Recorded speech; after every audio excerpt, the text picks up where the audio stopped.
নমস্কার, আমি স্বরূপ কুমার সরকার। নরেন্দ্রপুর রামকৃষ্ণ মিশনের দ্বাদশ শ্রেণীর ছাত্র দীপ্তাংশু মাহাতো মারা গেছে, কথা আমরা সকলেই জেনে গেছি আর কি। আমিও এ বিষয়ে আমার নিজের ভিডিও একটা বানিয়েছি এবং ছাত্রছাত্রীদের যে বক্তব্য সেগুলো আমি একটা সংগৃহীত ভিডিওর মাধ্যমে আমার প্রোফাইলে পোস্ট করেছি আর কি। আজকে একটু অন্য কথা বলি। হয়তো এই ভিডিওটা বানানোর জন্য অনেকে হয়তো আমার সমালোচনা করবেন, আমার বিরুদ্ধেও অনেক রকম মন্তব্য হবে, তবুও এটা তো অস্বীকার করার কোনো জায়গা নেই বর্তমানে। যে আজকে যেহেতু আমি মাধ্যমিক উচ্চ মাধ্যমিকের রেজাল্ট বিগত কয়েক বছর ধরে কভার করছি, আজকে মাধ্যমিক এবং উচ্চ মাধ্যমিকে এই রামকৃষ্ণ মিশনগুলো রেজাল্ট, বিশেষ করে নরেন্দ্রপুর, পুরুলিয়া, রহড়া দারুণ রেজাল্ট হচ্ছে, দুর্দান্ত রেজাল্ট হচ্ছে বিগত বেশ কয়েক বছর ধরে। অতীতেও ছিল, মাঝে একটু এরকম একটা সমস্যা হয়েছিল, তারপরে একটু স্তিমিত হয়েছিল আর কি। তারপরে আবার কিন্তু বিগত 4-5 বছর ধরে কিন্তু দুর্দান্ত রেজাল্ট উচ্চ মাধ্যমিকে, মাধ্যমিকে, বিশেষ করে উচ্চ মাধ্যমিকে আর কি। তার একটা কারণ অবশ্যই মিশনের নিয়মানুবর্তিতা, শৃঙ্খলা, পড়াশোনার পরিবেশ, সমস্ত কিছু মিলিয়ে আর কি, এবং ধারাবাহিক পড়াশোনা যেখানে বারবার বলা হয় আর কি, যেটা আমি নিজেও একজন শিক্ষকতা পেশার সঙ্গে যুক্ত আর কি। আমি দুটো স্কুলে চাকরি করার অভিজ্ঞতা আমার হলো। আমি অনেক জায়গায় গেছি, পড়াশোনা সংক্রান্ত ভিডিও বানিয়েছি, অনেক সাক্ষাৎকারও নেওয়া প্রায় 100-র উপরে হয়ে গেল। সব কৃতি ছাত্রছাত্রীদের বিভিন্ন পরীক্ষায়, নিট, জয়েন্ট, উচ্চ মাধ্যমিক, মাধ্যমিক, বিভিন্ন ক্যাটাগরিতে আর কি, তাদের মানসিকতা। নরেন্দ্রপুরে আমি প্রত্যেক বছর যাচ্ছি আর কি, মাধ্যমিক এবং উচ্চ মাধ্যমিক রেজাল্ট বেরোনোর পর আর কি। সেখানে সেই দিন আর কি, রেজাল্টের দিন বহু ছাত্রের সঙ্গে দেখা হয়। সব পশ্চিমবঙ্গের বিভিন্ন প্রান্ত থেকে তারা আসে। বাবা মায়েরা কিন্তু অনেকেই কিন্তু নিজ নিজ ফিল্ডে বিখ্যাত। কেউ হয়তো হেডমাস্টারমশাই, কেউ মাস্টারমশাই, কেউ ডাক্তার, কেউ ইঞ্জিনিয়ার, কেউ আইপিএস অফিসার, বিভিন্ন। আমার রিসেন্ট ভোট করতে গিয়ে একজন ওড়িশার অফিসার, বিএসএফ অফিসার, তার সঙ্গে একটু কথা হচ্ছিল আর কি। তিনি একজন অফিসার র্যাঙ্কের ছিলেন তিনি আর কি। তিনি দেখতে এসেছিলেন আর কি। দিয়ে কথা প্রসঙ্গে উঠলো যে বলে আমার ছেলে নরেন্দ্রপুরে মাধ্যমিক দিয়ে ওখানেই 5 থেকে পড়ে, 11-এ সায়েন্সে ভর্তি হলো, আর উড়িষ্যায় বাড়ি, তো নরেন্দ্রপুরে ভাড়া থাকে, ছেলের জন্যই ভাড়া থাকছে আর কি। তাহলে ওড়িশার হয়তো কোনো একটা জায়গায় বাড়ি, তিনি তার ছেলেকে নরেন্দ্রপুরে ভর্তি করিয়েছেন আর কি। তো এটাই আমার বলার বক্তব্য যে এই যে প্রতিষ্ঠানগুলো, আমি মানছি অনেক গাফিলতি ছিল ছাত্র মৃত্যুর পেছনে, সঠিক সময়ে সঠিক সিদ্ধান্ত নেওয়া গড়িমসি কিছুটা হয়েছে, তার জন্য প্রাণ চলে গেছে, যে প্রাণ কোনো কিছুর বিনিময়ে ফিরে আসবে না, সত্যি কথা, চরম সত্যি কথা। কিন্তু সেই ঘটনার পিছনে বা সেই ঘটনাকে কেন্দ্র করে আরও অনেক তথ্য উঠে আসছে মিশন সম্পর্কে, অনেক দোষর ব্যাপার, অনেক কিছু আমরা শুনতে পাচ্ছি আর কি। কিন্তু এর পাশাপাশি এটাও তো ঠিক, স্বামী লোকেশ্বরানন্দজি মহারাজের তৈরি করা নরেন্দ্রপুর মিশন, বা বেলুড় যেখানে অনার্স পিজি ক্লাস হয় আর কি, শিক্ষা মন্দির, রহড়া সমস্ত ক্লাস হয়, রহড়াতে পিজিটাই আছে, মাধ্যমিক, উচ্চ মাধ্যমিক, কলেজ। আজকে নরেন্দ্রপুরেও তাই, মাধ্যমিক, উচ্চ মাধ্যমিক, রেসিডেন্সিয়াল কলেজ, এবং তারা ধারাবাহিক ভালো রেজাল্ট দিয়ে যাচ্ছে আর কি, ধারাবাহিক ভালো, সর্বোচ্চ মানের রেজাল্ট। হ্যাঁ, অবশ্যই এখানে যারা মেধাসম্পন্ন তারাই ভর্তির পরীক্ষা দিয়ে সুযোগ পায়, সে 5ম শ্রেণীতে বা 9ম শ্রেণীতে বা একাদশ শ্রেণীতে। 9ম শ্রেণীতে বলতে যখন যদি কোনো সিট কম থাকে, মেনলি 5ম শ্রেণীতে এবং একাদশ শ্রেণীতে আর কি। কিন্তু সেই এন্ট্রান্স দেওয়ার জন্য আমরাও তো ছেলে মেয়েদের প্রশিক্ষণ দিই, ক্লাস 3 থেকে বই কিনে দিই, কোচিং দিই, অনলাইন অফলাইন, শুধুমাত্র একটি সিটের জন্য 5ম শ্রেণীতে অথবা একটি সিটের জন্য একাদশ শ্রেণীতে।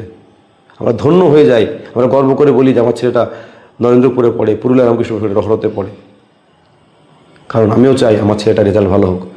আমি বাড়িতে থেকে দেখছি আর কি, আমার ছেলে কিন্তু মিশনের মধ্যে ডিসিপ্লিন লাইফ লিড করে। বিশেষ করে হলো ধারাবাহিক পড়াশোনা, রোজকার পড়া রোজ, সেটা কিন্তু বাড়িতে কোনো দিন হয় না। বাড়িতে অনেক অনুষ্ঠান থাকে, অনেক সমস্যা থাকে আর কি, বাড়িতে আত্মীয় স্বজন আসে, এই সমস্ত কিছু নিয়ে একটা সংসার চলে। আর ওখানে কিন্তু একটা শিক্ষা প্রতিষ্ঠান, সেখানে শুধু কিন্তু পড়াশোনাই হয়, সেটা নিয়মিত ধারাবাহিক পড়াশোনা হয়, সেটাকেই বলে নিয়মানুবর্তিতা, শৃঙ্খলা। আমি নিজে কিন্তু সারকাছি রামকৃষ্ণ মিশনে একটি বছর ছিলাম, জীবনের একটি মূল্যবান বছর পিটিটাই করার সময় আমি কাটিয়েছিলাম। হ্যাঁ, সেই যেখানে ফ্রেশার ছিল এবং টিচার ছিলেন আর কি, অনেকের কাছে সেটা খুব বাড়াবাড়ি মনে হতো। সেই ঘুম থেকে উঠে ধুতি পরে প্রেয়ার করতে যাওয়া, ঘড়ি ধরে প্রত্যেকটা কাজ করাকে অনেকে বলতো একটু বাড়াবাড়ি, আবার অনেকে সেই ডিসিপ্লিন লাইফটা মেনেও নিত আর কি। আমি দেখেছি আমার জীবনের রেজাল্ট একেবারে খারাপ হয়নি। মাধ্যমিক, উচ্চ মাধ্যমিকে বা কলেজে বা এমএতে বা বিএডে খুব ভালো রেজাল্টই হয়েছে আর কি। কিন্তু আমার জীবনের সর্বোচ্চ রেজাল্ট, সব থেকে ভালো রেজাল্ট কিন্তু আমি পিটিটাই করতে গিয়ে পেয়েছি। সেটা ডিস্টিংশন সহ 90% উপর নম্বর পেয়েছিলাম আর কি। কারণ আমি জানতাম মিশনের শৃঙ্খলা সেই রেজাল্ট আমাকে করতে বাধ্য করেছিল। আমার ভেতরের যে আরও বেশি ভালো করার যে তাগিদ বা একটা ডিসিপ্লিন লাইফ যখন আমি কাটালাম একটা বছর, সেখানে ফোন ছিল না, সেখানে নিয়মিত পড়াশোনা করতে হতো আর কি, সমস্ত কিছু মিলে কিন্তু আমার জীবনের এখনও পর্যন্ত সর্বোচ্চ রেজাল্ট কিন্তু আমি এই সারগাছি মিশনেই করেছিলাম। সেটা বুঝি আমি, কারণ আমি সেই একই ব্যক্তি যখন আমি মাধ্যমিক দিলাম বাড়িতে থেকে, উচ্চ মাধ্যমিক দিলাম বা কলকাতায় যখন পড়তে গেলাম, রেজাল্টের গ্রাফ আরও কমে গেল, কারণ সেখানে কোনো বিধিনিষেধ ছিল না। যেটা বাড়িতে ছিল সেটাও কিন্তু কলকাতায় ছিল না, অতএব রেজাল্টের গ্রাফটা কমে গেছে বিয়েতে এমএতে। সেই জন্যই বলছি আর কি যে এই যে ডিসিপ্লিন লাইফ, আপনি দেখুন না সমস্ত রেসিডেন্সিয়াল কলেজ যেগুলো প্রাইভেট স্কুল তো বহু আছে সেখানে রেজাল্ট ভালো হচ্ছে, কিন্তু সেই রেজাল্ট কিন্তু মিশনের মতো রেজাল্ট ভালো হয় না। আরও অনেক মিশন আছে সেখানেও রেজাল্ট ভালো হয়। তার একমাত্র কারণ হচ্ছে নিয়মানুবর্তিতা, শৃঙ্খলাবদ্ধ জীবন এবং নিরবচ্ছিন্ন ধারাবাহিক পড়াশোনা, যেটা একটা কথা বারবার জোর দিচ্ছি। আজকে বাড়িতে আমরা ফোন ছেলে মেয়েকে থেকে বাদ দিতে পারছি না। তারা এই পড়ে এসে, এই বিদ্যালয় থেকে এসে, এই কিছু একটা খাওয়ার সময় ফোন দেখছে, তারা একেবারে ফোন ছাড়া জীবন তাদের চলছে না যুগের সঙ্গে তাল মিলিয়ে। কিন্তু মিশনে কিন্তু সেগুলোর কোনো বালাই থাকে না। তো সমস্ত কিছুর পজিটিভ নেগেটিভ থাকবে, কিন্তু আমাদের এই যে শিক্ষা প্রতিষ্ঠান গুটি কয়েক আছে যার জন্য আমরা গর্ববোধ করি, নরেন্দ্রপুর রামকৃষ্ণ মিশন, যেখানে মাধ্যমিক, উচ্চ মাধ্যমিক এবং কলেজের দুর্দান্ত রেজাল্ট হচ্ছে, পুরুলিয়া রামকৃষ্ণ মিশন, রহড়া রামকৃষ্ণ মিশন, সরিষার যে মিশন আছে বা আরও যে সমস্ত মিশন প্রত্যেকটা জেলাতেই আছে, মালদাতে আছে আর কি, মেদিনীপুরে আছে আর কি, এরকম অসংখ্য, আসানসোলে আছে আর কি, সমস্ত জায়গায় কিন্তু রেজাল্ট কিন্তু বেশ ভালো হচ্ছে আর কি। তার কারণ কিন্তু একই কারণ বলছে আর কি। সেটা কারণ হয়তো অনেকেই বাড়াবাড়ি বলছেন, ঠিকই আছে, কারণ ওইরকম ডিসিপ্লিনে আমরা সাধারণ মানুষ কিন্তু অভ্যস্ত নয়। দেখবেন আর্মির লোকেরা কিন্তু ডিসিপ্লিন হয়, তারা আবার নর্মাল জীবন, সিভিকদের জীবন অতটা পছন্দ করেন না। বা সিভিকরা দেখবেন আর্মির যে লাইফস্টাইলটা অত বেশি শৃঙ্খলাবদ্ধ জীবন, কিন্তু তারা একটু অন্যরকমভাবে রিল্যাক্স জীবন করে, তারা কিন্তু অতটা মেনে নিতে পারে না। এই জায়গায় হচ্ছে মানসিকতার পার্থক্য হয়ে যায়। তার জন্যই হয়তো এবার সেখানে যে অভিযোগগুলো উঠে আসছে তারও সত্যতা আছে। এবার মিশন নিশ্চয় এই যে 15 দিন বা অনির্দিষ্ট সময়ের জন্য মিশন বন্ধ হলো, অবশ্যই তারা পর্যালোচনা করবে, বিচার বিবেচনা করবে, কোথায় ভুল ত্রুটি হলো অবশ্যই সংশোধন করবে, দিয়ে আবার নতুন পথে এগিয়ে যাবে আর কি। আপনি ভাবুন তো, কলেজগুলোই রামকৃষ্ণ মিশনের দুটো কলেজে, বেলুড়ে এবং নরেন্দ্রপুরে যেরকম ক্লাস হয় সেরকম কি অন্যান্য প্রতিষ্ঠানে অবশ্যই হয়, কিন্তু গুণগত মানে কি এরা সেরা নয়? এটা অস্বীকার করার কোনো জায়গা আছে?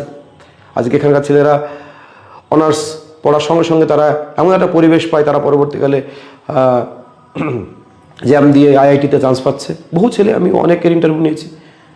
তো এই সমস্ত শিক্ষা প্রতিষ্ঠানগুলোকে কিন্তু আমাদেরকে বাঁচিয়ে রাখতে হবে। আক্রমণ করছি বলে আক্রমণ করলে কিন্তু মনোবল কিন্তু এদেরও ভেঙে যাবে আর কি।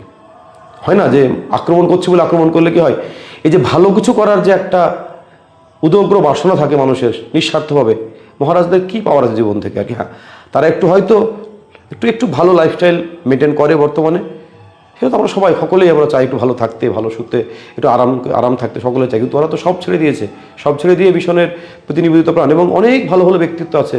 আজকে সর্বপ্রিয়া নন্দদী মহারাজের বক্তব্য শুনতে হাজার হাজার মানুষ ছুটে যায়, আমিও ছুটে গেছি বহুবার। এরকম অনেক ভালো ভালো মানুষ কিন্তু বেলুর মঠের মাথার উপরে অনেক মহারাজ আছেন আর কি, যারা সত্যিকারে নিবেদিত প্রাণ, যারা কিন্তু প্রণম্য। অতএব বিশ্বাস ভরসা রেখে এই প্রতিষ্ঠানগুলো আবার হয়তো যে ভুল ত্রুটিগুলো হয়েছিল, অবশ্যই কিছু ভুল ত্রুটি ছিল, সেগুলোকে সংশোধন করে কিন্তু তাদেরকে এগিয়ে যাওয়ার সুযোগ দিতে হবে। আবার কিন্তু এখানে ভালো হবে এবং আমরাই কিন্তু আবার সেখানে ভর্তি করার জন্য লাইন দেবো, ছেলেমেয়েকে তৈরি করবো আর কি, এবং ছেলেমেয়ে ভর্তি হলে ধন্য হয়ে যাবে। অতএব অবশ্যই দুঃখের কোনো কিছুর বিনিময়েই দীপ্তাংশকে ফিরিয়ে আনা যাবে না। কিন্তু তার মানে এমন নয় এই দীপ্তাংশুর মৃত্যুকে কেন্দ্র করে রাজনীতি করে আমি মিশনগুলোকে বন্ধ করে দেবো বা তারকে সম্পূর্ণভাবে কালেমালিপ্ত করে তার এতদিনের যে 50-60 বছরের যে ইতিহাস সে কিছু ভালো কাজ তো তারা করেছেই, সেইগুলোকে সমস্ত ভালো কাজে সম্পূর্ণ জল ঢেলে দেবো, এটাও তো কাম্য নয়। মানুষ তো ভুল থেকেই শেখে। এই ভুলগুলো হয় এরকম অনেক মানুষ, প্রকৃতি হয়তো অনেক সময় প্রকৃতির নিয়মেই হয়তো ভুলগুলো হয়ে যায়, তার ফলে সেই প্রতিষ্ঠান নিজেকে সংশোধনের সুযোগ পায়, নিজেকে আর একবার আত্মসংশোধনের সুযোগ পায় এবং সেই সংশোধন তাকে হয়তো আরও ভালো, আরও নিখুঁত, আরও কিছু করে যে সমস্ত ফাঁকফোকরগুলো রয়ে গেছিল সেই ফাঁকফোকরগুলো বন্ধ করে আরও ভালো, আরও কিছু সমাজকে দেওয়ার জন্য তারা সামনে এগিয়ে যাবে। এই বিশ্বাস আমার আছে মিশনের প্রতি। আপনারা হাজার আমার খারাপ কমেন্ট করুন, আমি অবশ্যই সময় ব্যথা আমি ভিডিও বানিয়েছি, শেয়ারও করেছি, লিখেছি, পেপারে লেখা শেয়ার করেছি, কিন্তু এটাও সঙ্গে সঙ্গে আমার অনুরোধ রইল এই সমস্ত প্রতিষ্ঠানগুলোকে কিন্তু বাঁচিয়েও রাখতে হবে। আমি অনেক জায়গায় গেছি, সমস্ত জায়গায় কিন্তু পড়াশোনার মান কিন্তু নিম্নমুখী। এই প্রতিষ্ঠানগুলো কিন্তু পড়াশোনার একটা গুণগত মান বজায় রেখেছে, ভালো ছেলেদেরকে নেওয়া সত্ত্বেও, হ্যাঁ আমি মানছি তারা ভালো ছেলেদের নিয়েছে, তবুও তারা কিন্তু একটা যে বজায় রেখেছে সেটা কিন্তু অবশ্যই আমাদেরকে মেনে নিতে হবে আর কি। এবং এই প্রতিষ্ঠানগুলোকে কোনো মতেই নষ্ট হতে দেওয়া চলবে না, এটা আমার রিকোয়েস্ট থাকলো।